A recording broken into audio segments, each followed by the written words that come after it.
Alat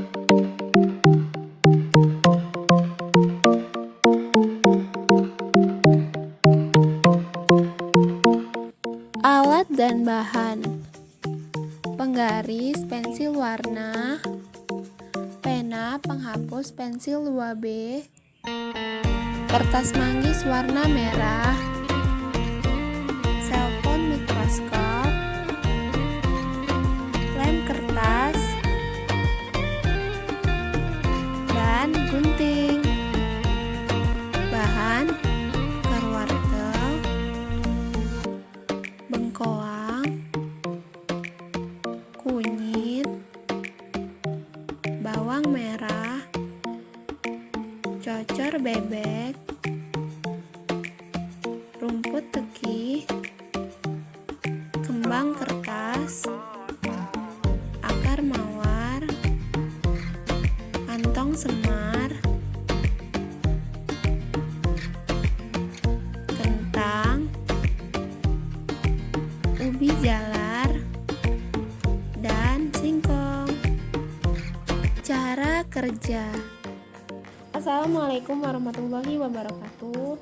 Kembali lagi dengan saya Septisa Fitri, NIM 34 2019 013 dari Prodi Pendidikan Biologi Universitas Muhammadiyah Palembang.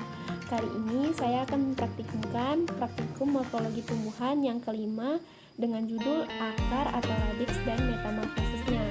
Yang pertama, akar adalah bagian pokok ketiga setelah batang dan daun bagi tumbuhan yang tumbuhnya menuju inti bumi kormus.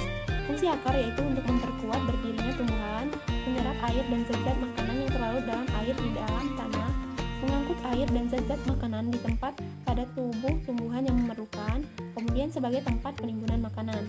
Nah, sistem perakaran ada dua, yaitu sistem perakaran akar tunggang yang terdapat pada tanaman dikotil dan sistem perakaran serabut yang terdapat pada tanaman monokotil. Ini saya akan menjelaskan bagian-bagian pada akar. Yang pertama ada leher akar atau kolum, kemudian yang kedua ada ujung akar atau apex radikis, kemudian yang ketiga ada batang akar atau corpus radicus, yang keempat ada cabang-cabang akar atau radix retillaris, kemudian yang keempat ada rambut akar atau fibrilla radicalis, kemudian yang kelima ada rambut-rambut akar atau villus radicalis, dan yang terakhir ada tudung akar atau silipatra. Cara kerja yang pertama yaitu kita tulis dulu jenis tanaman dan suku pada lembar kerja yang telah disediakan. Kita tulis di sini, saya contohkan pada tanaman wortel atau Cauducus corata L dengan famili Umbellifaceae. Nah, setelah kita tulis jenis tanaman dan suku pada lembar kerja, kita gambarkan organ-organ tanaman yang kita amati. Misalnya pada akar itu ada bagian-bagiannya, yaitu ada leher akar, ada bulu akar, ada cabang akar, ada batang akar, ada tudung akar, dan ujung akar. Kita tuliskan di samping tanaman yang kita amati. Setelah kita sebutkan bagian-bagiannya, kita gambarkan organ-organ tanamannya. Dan kita beri warna sesuai warna aslinya.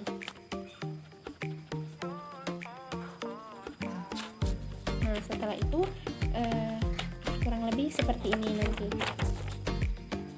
Nah, setelah itu kita buat deskripsi lengkap terkait tanaman yang kita amati. Yang pertama, pada akar, sistem perakarannya pada wortel ini termasuk sistem perakaran tunggang atau radix primaria. Nah, dia termasuk sistem perakaran tunggang atau radix primaria. Nah, tipe perakarannya ini termasuk akar tunggang yang tidak bercabang dengan bentuk akar seperti tombak atau fusiformis. Nah, kemudian warna akarnya ini orange. Nah, tipe akar berdasarkan sifat khusus dan tugas khususnya dia tidak ada. Nah, wortel ini adalah metamorfosis dari batang menjadi akar atau menjadi umbi akar. Dia mengalami metamorfosis pada batang. Nah, dia batang menjadi umbi akar atau tuber rhizogetium. Nah, bagian yang mengalami metamorfosis yaitu pada batang. Dia batang menjadi umbi akar.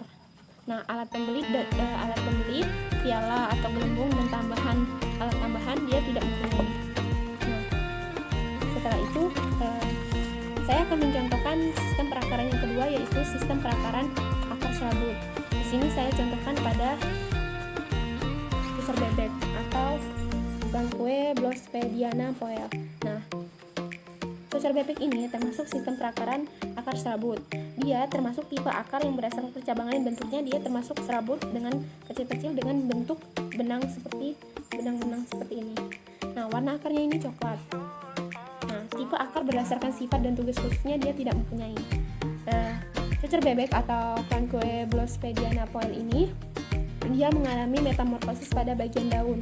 Nah, metamorfosisnya ini dari daun menjadi kuncup atau gemah. Nah, biasanya di sucer bebek ini nanti di tepi-tepi daunnya ini akan tumbuh daun kembali, cabang-cabang atau bakal daun kembali. Nah, atau yang kita sebut dengan kuncup atau gemah pada tepi-tepi daunnya. Jadi, bagian metamorfosis pada Francois Blospediana Poel ini atau sucer bebek ini mengalami metamorfosis pada bagian daun, yaitu yang tepatnya pada tepi daun menjadi kuncup liar atau gemma elephantiaceus. Dia tidak mempunyai alat pembelit, piala, gelembung, duri ataupun alat tambahan lainnya. Nah, kemudian ada juga rumput teki. Ini termasuk ke dalam sistem perakaran serabut. Nah, rumput teki ini adalah tipe perakaran serabut dengan bentuk seperti benang-benang kecil dengan warna coklat, dan tipe akar dan berdasarkan sifat dan tugas khususnya ini dia tidak ada. Nah, sedangkan metamorfosis akar, batang, dan daun pada rumput teki atau Cyperus rotundatus L ini dia tidak mempunyai metamorfosis. Kurang lebih seperti itu. Selanjutnya, di sini saya akan mencontohkan kembali tentang sistem perakaran serabut, yaitu contohnya pada bawang merah. Bawang merah ini termasuk sistem perakaran serabut dengan tipe perakaran berdasarkan percabangan dan bentuknya. Dia termasuk ke dalam sistem akar serabut yang berupa benang-benang atau filiformis. Warna akarnya ini sedikit kecoklatan dengan metamorfosis yang terjadi pada bawang ini terdapat pada batang menjadi umbi lapis, atau bulbus. Pada bawang merah atau Allium cepa L ini dia mempunyai lapisan-lapisan. Nah, dia mempunyai lapis-lapisan jika kita belah menjadi dua seperti ini. Ini membuktikan bahwa bawang merah atau Allium cepa L ini dia mempunyai umbi yang termasuk ke dalam umbi lapis. Nah, jadi bawang merah atau Allium cepa L ini dia mengalami metamorfosis pada batang menjadi umbi. Nah, umbi atau tuber ini dia termasuk ke dalam umbi lapis atau bulbus squamosus, dan dia tidak mempunyai alat pembelit, piala, gelembung, duri, dan alat tambahan lainnya. Nah, setelah kita mendapatkan deskripsi dari tanaman yang telah kita amati tadi, kita tuliskan deskripsi tadi di lembar kerja yang telah disediakan. Kita tulis deskripsi tanamannya. Tadi kita sudah memperoleh sistem perakaran, tipe perakaran berdasarkan percabangan dan bentuknya. Kita tuliskan di lembar kerja kita. Kemudian warnanya, tipe akar berdasarkan sifat khususnya ada atau tidak.